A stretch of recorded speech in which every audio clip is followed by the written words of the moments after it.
Hello and welcome to interest.co.nz. I'm Gareth Vaughan with another of our double shot interviews, and I'm joined by Sam Shuttleworth, who's a financial services partner at PwC. Sam's here to talk about the latest Banking Perspectives report that PwC do, which they do twice yearly. This one covers the first half of the bank's current financial year, so that's the 6 months up to March 31st. Sam, yes. Welcome to interest.co.nz again. You've said in there the banks have got their groove on, which is a nice line. You've also said New Zealand's major banks are well positioned to deal with anything they are confronted by, which is a very, very strong statement. Just how good are things looking for them at the moment? Yeah, Gareth, thanks for inviting me along again. Yes, definitely the banks have got their groove on, and it's the first time that I've really noticed that when you compare the results for the 6 months to the previous 6 months, it's basically a mirror image. There's a bit of ups and downs, but it's largely flat. So to me, that indicates that the momentum of the banks are there now. They understand their risks. They've well positioned themselves. They have got through, I guess, the various pains that they've experienced over the last 4 years, and it's just kind of the momentum's there. And as I phrased it, they've got their groove on. And to your point about well positioned, as I say, that they've experienced the funding issues of the past. They have now got their funding profile in good shape, and I guess that's also as a result of the covered bond programs that we've spoken about in the past. They diversified their funding base, but also the other area of issues they've had in the past is around credit losses. And again, they've shown signs of coming down continually, and it's been another solid 6 months of performance there. Yeah, look, and their net interest margins are up yes. again in this half year. I think you've got, this report covers the big five banks, so yes. just to be clear, that's the ANZ National, ASB, BNZ, Kiwibank and Westpac. Yep. Up to 240, yep. 2.40 across the five from about 2.31 in the last half.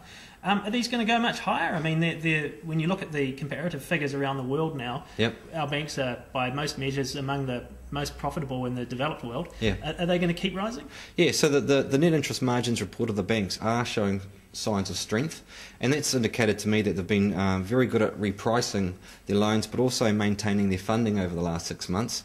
Contrast that to the Australian banks for the same period, and they're about 10 basis points lower.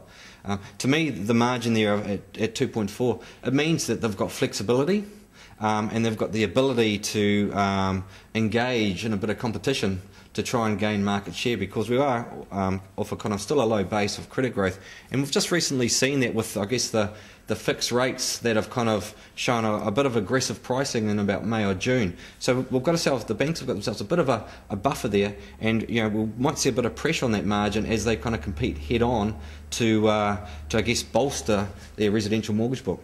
And we're talking about still lending growth of around 1% across this period, and it hasn't changed much since then. So there is more competition, as you say, between banks trying to steal customers off each other.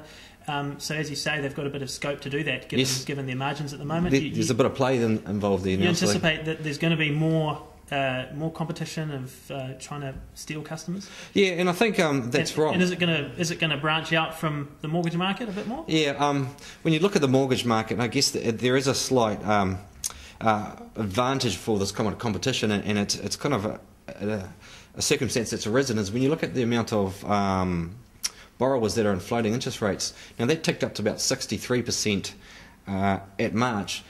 Then we've had a bit of price competition on the fixed rate lending and the profiling of get out there, lock in if you so choose. There's also been great media interest about negotiating your best deal in town.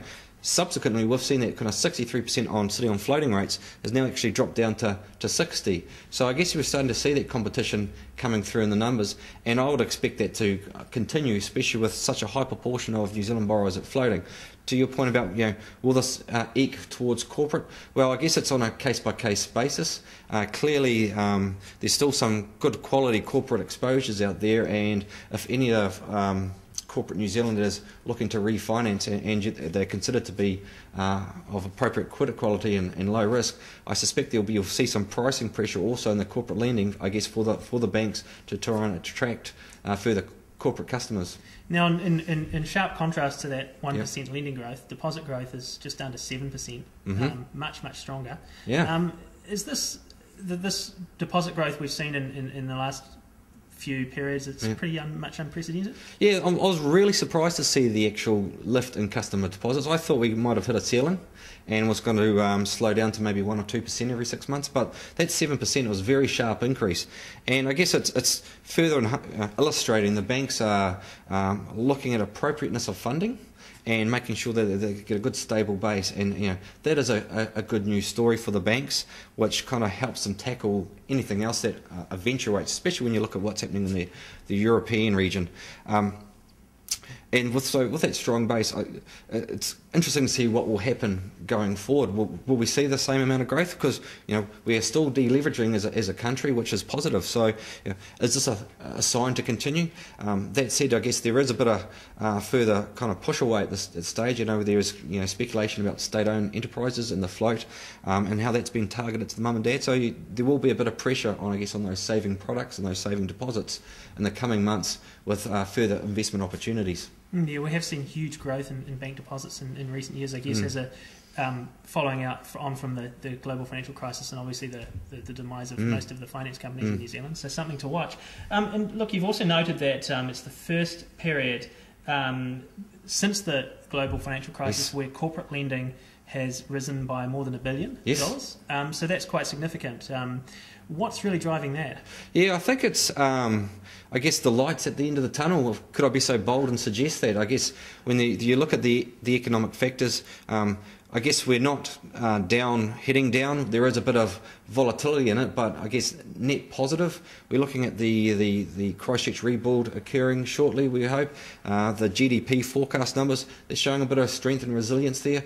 I guess it's starting to see that corporate New Zealand is starting to think about reinvesting and I guess supporting the growth of the New Zealand economy. So that was a pleasing statistic to come through, seeing over $1 billion worth of new lending to the corporate New Zealand over that 6 month period.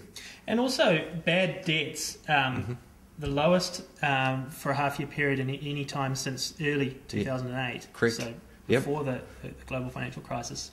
How much lower can they go? I mean, are we going to see them start flowing back the other way, moving into the black? Yeah, I don't think there'll ever be a recovery, but we're getting near those kind of historical pre-GFC levels of write-offs. Now, the banks need to make money, they need to lend, and with that, of course, there will be write-offs. So you can never foresee there will be no write-offs, but household write-offs have dropped again, back down, and that's roughly around about 100 million for the 6 months. So that's getting quite near historical levels. The corporate write-offs circa 170 million, but again they're tracking down as well. So what I suspect is we'll still see possibly a decrease in bad debt expenses, but maybe not to the same percentage drop of 27% for the next 6 months. But we're still kind of tweaking down. But sooner or later we're going to get to the natural equilibrium stage of I guess business as usual. And you've had a look also at what these big five banks need to do to meet the Reserve Bank's proposals for the Basel III capital adequacy reforms. And how much money do you think that they need? Yeah, so what we've seen over the last 18 months is the capital levels for the registered banks are slowly increasing, with the knowledge that Basel III will be coming around the corner. We've done a back of the envelope exercise and kind of, on average, the New Zealand banks will, the majors we've looked at, will need about 460 million of Tier 1 capital and just under 2 billion for total capital. That's across the five of them. That's across the five of them, yeah. And so there will be isolated cases where some will be fine and a bit more needed than others. However, that said, we don't foresee this being a major issue because we've kind of looked behind the capital levels and there are some kind of qualifying instruments that are held by their parents which satisfy the Basel II rules, but don't meet it under Basel III. So there might be a bit of kind of swapping of the cards, looking for these non-qualifying instruments to be redeemed with their parents to be replaced with other capital instruments which satisfy the Tier 1 and total equity rules. And just in terms of the overall funding picture at the moment, obviously that deposit growth is strong. They haven't had a big amount of lending growth they've needed to fund. So things are looking pretty good on the funding side overall? Yeah, overall we've commented about that there still is a net savings occurring. So, and that's kind of occurred over the last 18 months, that more people are depositing that's actually than being lent out. So that's positive for the banks. To your point, yes, it's been low credit growth, which has helped fuel that.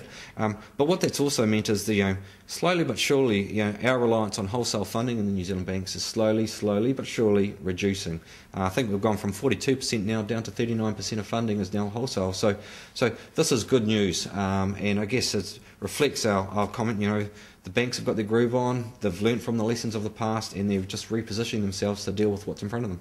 And so over the next 12 to 18 months, whatever's thrown in their direction, you feel confident they can handle it? Well, based on what we know of today, they've got the skills and I guess the knowledge and I guess the balance sheet in the best position it could be to deal with anything that does come, I guess, down from the Northern Hemisphere.